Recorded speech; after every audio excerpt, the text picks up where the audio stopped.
Hi, Pedro here. Today I'm going to show you how to make Puerto Rican Mavi. Think of it as the Caribbean root beer. I've had it many times when the family used to visit relatives on the island, and it's a fairly sweet and refreshing fermented drink while keeping some of the bitterness. It's easy to find videos of families making it on YouTube, but there aren't any videos that break down how to actually make it from scratch.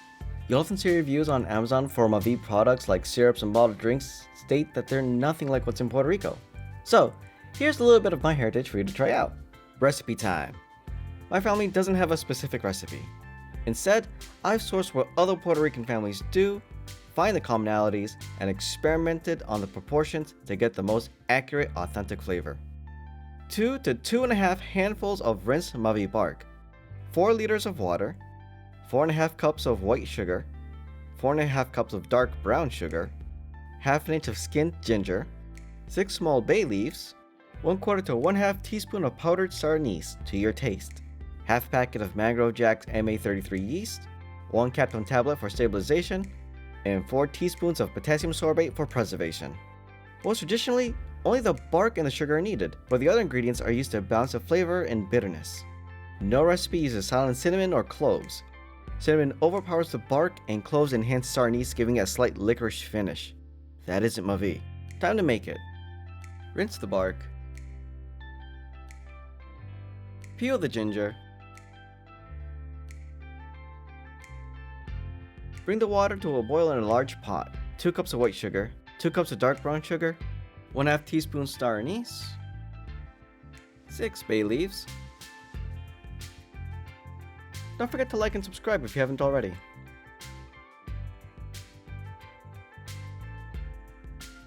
Add the ginger and the bark to the pot.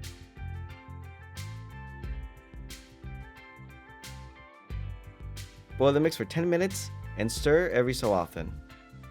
Be careful not to boil it for too long or too hot, as the harsh tannins will make it undrinkable even after fermentation.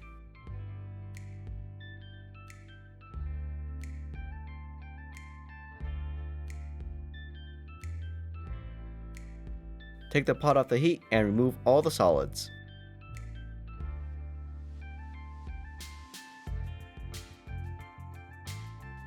Aerate and allow it to cool to room temperature.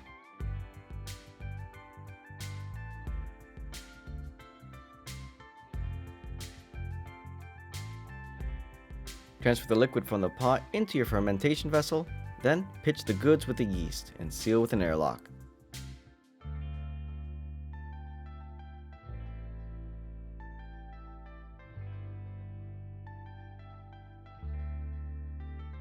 Pitch the yeast with some yeast nutrient and let it do its thing for about 20 minutes.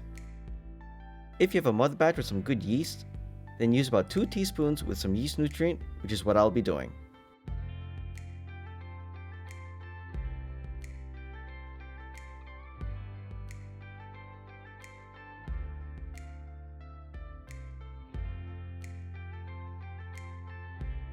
Now to let it ferment for 3 days. This allows the yeast enough time to be able to ferment out the intense bitterness while keeping the ABV at less than 1%. Once the fermentation period ends, store a few ounces in a bottle and place it in the fridge if you want to have a mother batch for later, but be sure to prep it for the first few days to relieve the CO2 buildup. Otherwise, pasteurize the batch by double pot boiling it for 20 minutes, then adding the Campden Tablet and potassium sorbate. The yeast in this batch was so healthy that it developed a beautiful krausen and made it slightly thicker. I decided to thoroughly kill off the yeast by directly boiling it for 20 minutes, skimming anything that floats, and re-sanitizing the vessel. I'll filter it later using Chemex coffee filters just to get anything that I might have missed. Let it rest until it's lukewarm to then add the remaining 2 cups of white sugar and 2 cups of brown sugar to taste. Once cold, you can now enjoy a hard-made Mavi. The flavor is concentrated enough to be able to cut it with equal parts water. Or you can use some seltzer to treat yourself to some nice bubbles.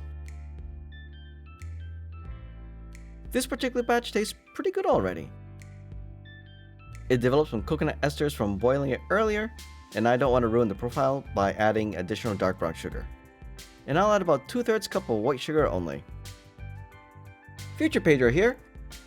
The last 2 cups of white and dark brown sugar are to back sweeten the batch to taste. I actually ended up adding 1 1/4 cups of white sugar and a half cup of dark brown sugar to this batch. Finally, let me know what you think in the comments below.